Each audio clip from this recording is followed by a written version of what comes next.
Summer is a great time to get caught up on some reading, and the Reader's Loft in Bellevue has plenty of great ideas. Amy Mazzariello joins us now live with a look at some popular books. Good morning, Amy. Hi. I love these segments. Hello. I've got my pen ready. I'm sorry, I didn't hear that. Oh, that's okay. Why don't you just get started and talk about some of the great books you have picked out for us? Okay, one of the things I wanted to focus on is our how the Reader's Loft is pushing our author events, and all these books that you see here. We've had Leslie Kagan in the store. On Tuesday the 12th, we'll have Danielle Sosin here joining the Reader's Loft book group to talk to us about the book here called Long Shining Waters, which is a story that centers around Lake Superior.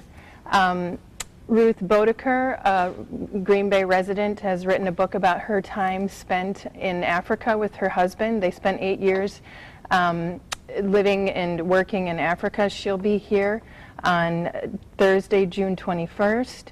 Sandra Kring, who is similar to Leslie Kagan. Sandra lives here in northern Wisconsin, and all of these books here are books that she's written, sort of coming-of-age kid stories along the same lines as Leslie Kagan. Down here we have Wing Shooters.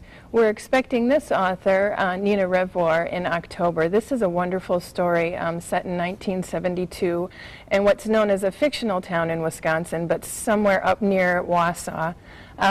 Little girl from Japan. Her father's from the town born in Japan.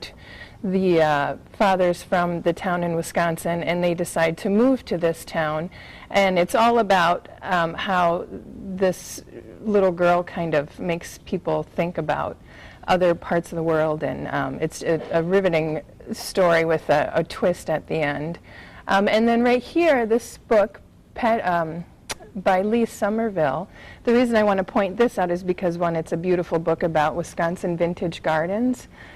She spent a lot of time in Madison researching the history behind our gardens. And this book it talks about layouts, history. There's some great photos, but also her son Patrick, which a lot of us here in the community know. He's written 3 books, and his 4th book will come out in a couple days, and we hope to have him here in August. All right. Well. So, oh, sorry. I was just going to say, a lot of the authors, Reader's Loft is a great place to not only pick up a book, but meet some of the authors who are writing them. Amy, thanks so much. We'll check back with you next hour, and I believe we're talking kids' books then.